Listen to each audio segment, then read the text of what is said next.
नमस्कार दोस्तों, आपका फिर से स्वागत है आपके चैनल माइल एसेट मैनेजमेंट पे। और मेरा नाम अभिषेक पटेल, जैसा कि आप जानते ही हैं। तो ये वीडियो उन लोगों के लिए है जिनका एज 20 से 25 सालों के बीच में, उनके लिए बेस्ट होने वाला है। तो क्या आप भी उन्हीं लोगों में से आते हैं जो महीने के आखिरी में अपने गूगल पे को ओपन करते हैं और सिर्फ एक ही चीज चेक करते हैं? पता है क्या है वो? कि बैलेंस कितना बचा हुआ है, और ये सोचते हैं कि काश यार थोड़ा और बचा लिया होता। तो आज का वीडियो उन लोगों के लिए है जिनकी सैलरी जो है बहुत छोटी है, या फिर ये कह लीजिए कि बहुत कम है, और सपने जो है बहुत बड़े हैं। क्योंकि अगर आपकी सैलरी 20,000 रुपए है और उसमें से अगर आप 5,000 रुपए महीने सेविंग्स करते हैं, तो आज आप सेविंग्स कर रहे हैं और कल करोड़ बना सकते हैं। वो कहावत तो आपने सुना ही होगा कि बूंद बूंद से जो है तालाब भरता है। वो कैसे, वो जानने और समझने की कोशिश करेंगे आज हम इस वीडियो के अंदर। तो चलिए बिना किसी देरी के आगे बढ़ते हैं। तो सबसे पहले हम बात करने की कोशिश करेंगे माइंडसेट चेंज के बारे में, और उससे भी पहले जो है हम अपने दिमाग को रीसेट करेंगे और बात करते हैं सेविंग्स की। तो सेविंग्स तभी शुरू होती है जब आप अपने सपनों को सीरियस लेना चालू कर देते हैं। जी हाँ, सीरियस होना बहुत जरूरी है अगर आपको अच्छा खासा जो है सेविंग्स करना है और इन्वेस्टमेंट करके वेल्थ क्रिएशन करना है। अगर बात रहे कि 5,000 रुपया की आप मंथली SIP कर रहे हो तो इससे क्या ही हो जाएगा, तो मैं आपको बता देना चाहता हूं कि जितना है ना उतना में आपको जो है खुश रहना चाहिए, सबसे पहली बात है,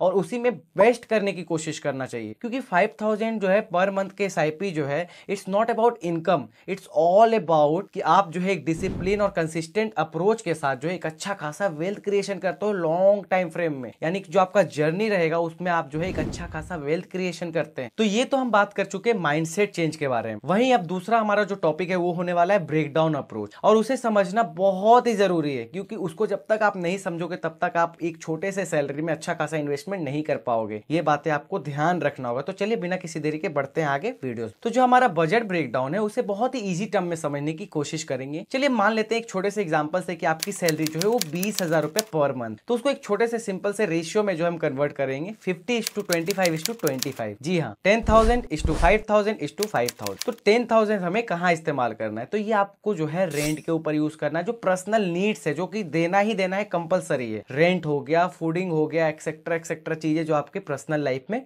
बिलोंग्स करता है। अगर आप बाहर रह रहे हो, जॉब कर रहे हो, सिंगल हो, 1 BHK 2 BHK ओन कर रहे हो, या फिर आप पीजी में रह रहे हो, तो उस समय पे आपको ये पैसे एज अ रेंट देना पड़ता है। फूडिंग के लिए मेस देना पड़ता है। तो आप जो है 10,000 से आप जो ये सारे काम कर सकते हो। बचा आपका 5,000 का रेशियो। तो 5,000 नेक्स्ट 25% का जो रेशियो है उसे आपको जो है शॉपिंग के ऊपर या फिर नेटफ्लिक्स या फिर किसी भी तरीके के एंटरटेनमेंट पे जो है आप यूज कर सकते हो। फिर आपके पास बच जाता है नेक्स्ट स्लॉट, यानी कि 25% का फिर से रेशियो, यानी कि 5,000 आपके पास और भी बचता है। उस 5,000 से जो है आप एक अच्छा खासा इन्वेस्टमेंट कर सकते हो मंथली तौर पे। ठीक है, अगर आप किसी भी तरीके का लाइबिलिटीज नहीं पालो तो कि यार आईफोन ले लेते हैं, या फिर मैकबुक ले लेते हैं, या फिर हम घूमने ट्रिप पे चले जाते हैं, चलो कभी तो चलता है। अब हमेशा आप इन सब चीजों से बच नहीं पाओगे। लेकिन तब भी अगर आपने शुरुआत में ही क्रेडिट कार्ड ले लिया कि यार सर आप क्रेडिट कार्ड ले लो, आपको ये हो जाएगा, तो आप क्या है ना कि धीरे धीरे ट्रैप में चले जाओगे। अगर आपको क्रेडिट कार्ड के ट्रैप समझना है तो मेरे आई बटन पे क्लिक करके आप जाओ, वीडियोस को देखो, तब आपको समझ में आएगा कि किस तरीके से क्रेडिट कार्ड का ट्रैप होता है। तो आपको किसी भी तरीके के लाइबिलिटीज में नहीं फंसना है। ठीक है, फाइनेंशियल लाइबिलिटीज इसको बोलते हैं, EMIs हो गया, या फिर किसी भी तरीके का पर्सनल लोन, या फिर और भी किसी तरीके के लोन में नहीं फंसना है आप। तो ये तो थी आपकी इन्वेस्टमेंट की बात है। अब हम कुछ और भी ऐसे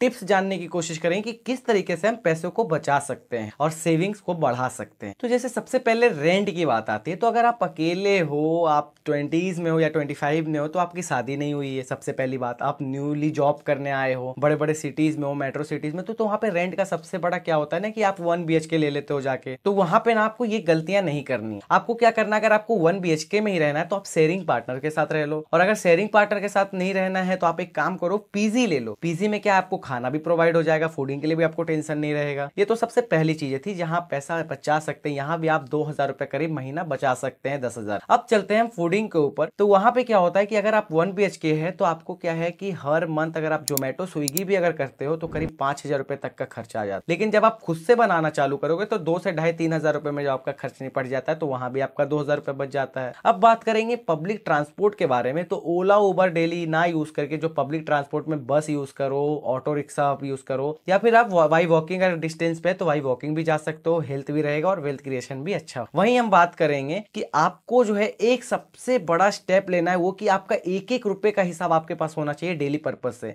अगर आप एक चॉकलेट भी 1 रुपए का खा रहे हो तो वो हिसाब आपके पास होना चाहिए। इससे क्या होगा कि जब आप 1-2-3 महीने लगातार डिसिप्लिन अप्रोच में इसे करेंगे तो आप नोटिस करेंगे जो आपका जो एक्सपेंसेस है वो धीरे धीरे कम हो रहा है। ये आप करके देखना, ये मैं भी करता हूं डेली लाइफ में। आप ये करके देखना, आपको पता चलेगा कि जी हाँ, हाँ ये सही में एक तरीके से बहुत ही बेनिफिशियल रहेगा आपके लिए और आपको करना ही चाहिए। तो इन सब तरीके से डिसिप्लिन अप्रोच से जो आप एक अच्छा खासा जो अपना जो सेविंग्स और भी अलग से कर सकते हैं। तो अब बात करते हैं कि जो 5,000 रुपए हम पर मंथ बचा रहे हैं, इसे हमें क्या बैंक में एफडीज कराना है या फिर कैश निकाल कर रख लेना है? नहीं, जब आप सेविंग्स कर ही रहे हो तो इसे अच्छे तरीके से करना है, इसे अच्छे जगह पे ग्रो करवाना है। जी हाँ, ग्रो करवाना। ग्रो कैसे होगा ये मैं आपको बताता हूँ। वो हम कर सकते हैं with the help of SIP यानी कि सिस्टमैटिक इन्वेस्टमेंट प्लान। जी हाँ, आपको एसआईपी अगर पर मंथ करते हैं तो आप एक अच्छा खासा वेल्थ क्रिएशन कर सकते हैं with the help of compounding interest. जी हाँ, अगर आप कंपाउंडिंग इंटरेस्ट को पढ़ेंगे तो आपको पता चलेगा कि आपका वेल्थ क्रिएशन जो है पहले साल से लेके 20वें साल या 30वें साल में आपका जो कंपाउंड इंटरेस्ट लगता है उस हिसाब से आप बहुत अच्छा खासा जो है वेल्थ क्रिएशन कर सकते हैं। और हाँ, जब भी आप एसआईपी प्लान करो, मेरा आपसे हाथ जोड़ के रिक्वेस्ट है कि प्लीज यार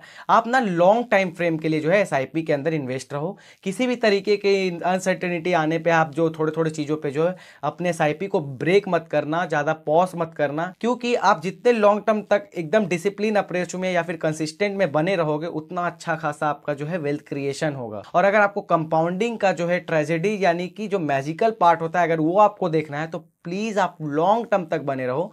आप जाके एसआईपी कैलकुलेटर को यूज करके आप पता भी कर सकते हो कि अगर 12 या 15% का रिटर्न अगर इतने सालों के लिए मैं इन्वेस्ट कर रहा हूं, इतना पैसा इन्वेस्ट कर रहा हूं, तो आपको कितना देगा पैसा। आगे आने वाले चीजों में हम जानने की कोशिश करेंगे कि अगर आप 5,000 20 साल से अगर इन्वेस्ट करते हैं तो आपको कितना मिलेगा, या फिर आप 25 साल से इन्वेस्ट करते हैं तो आपको कितना पैसा मिलेगा। तो ये सब चीजें हम आगे वीडियो में कवर करने वाले हैं जिससे आपको एक ब्रॉडर व्यू मिल जाएगा। ये तो हमने सारी बातें कर ली, अब हम कुछ और भी बातें कर लेते हैं, जैसे इमोशनल कनेक्ट के बारे में या फिर मोटिवेशन के बारे में बात करते हैं। जब लोग पार्टीज कर रहे होंगे अपने 20s या 25 में, आप उस समय पे एसआईपी कर रहे होंगे, लोग अपने ईएमआईज भर रहे होंगे अपने आईफोन के, मैकबुक के या फिर किसी और भी ऐसी चीजों के लिए। वहां पे क्या कर रहे होगे आप, जो है इमरजेंसी फंड अपना रेडी कर रहे होगे। और बात करते हैं जब आप 45 में पहुंचोगे, यानी कि आपने 20 साल के मतलब 25 या 20 साल के बाद जब आप 45 में पहुंचोगे तो उस समय पे लोग आपसे पूछेंगे कि भाई यार तूने ये कैसे किया। तो ये तो हमने बातें कर ली इमोशन कनेक्ट्स के बारे में। अब हम जान लेते हैं कि कितना वेल्थ क्रिएशन होगा अगर हम 20 या 25 से स्टार्ट करते हैं। तो अगर आप 20 सालों के एज से अगर 5,000 रुपए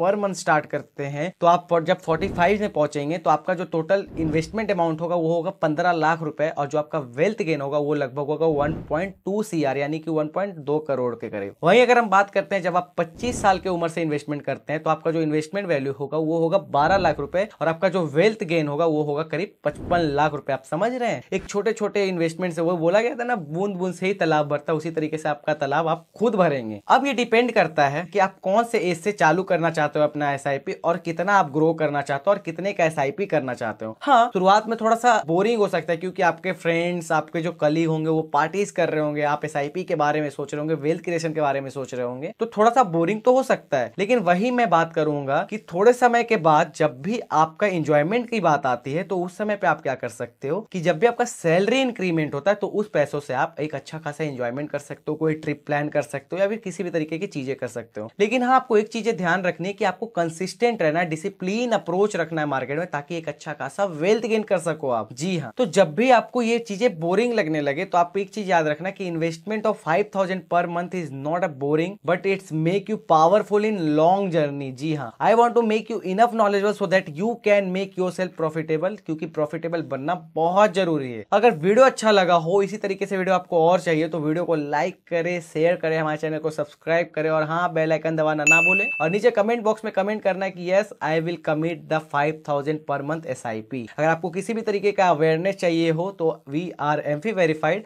हमसे आप अवेयरनेस ले सकते हैं, कौन से फंड में इन्वेस्ट करना है, कौन से फंड में इन्वेस्ट नहीं करना है। आप रेगुलर के थ्रू भी जा सकते हैं, डायरेक्ट के थ्रू भी जा सकते हैं। अगर आप रेगुलर के थ्रू जाते हैं तो क्या होगा कि हम आपको अच्छे तरीके से फंड सजेस्ट कर सकते हैं एज अ रिस्क एपेटाइट। अगर आपको किसी भी तरीके का अगर अवेयरनेस प्रोग्राम चाहिए तो प्लीज नीचे कमेंट बॉक्स में कमेंट करें या फिर हमारे मेल आईडी पे कनेक्ट करें, ताकि हम एक अच्छा खासा free of cost 24/7 free of cost जो है आपको हम सर्विस दे पाए। ठीक है, तो चलिए मिलते हैं नेक्स्ट वीडियो में, तब तक के लिए।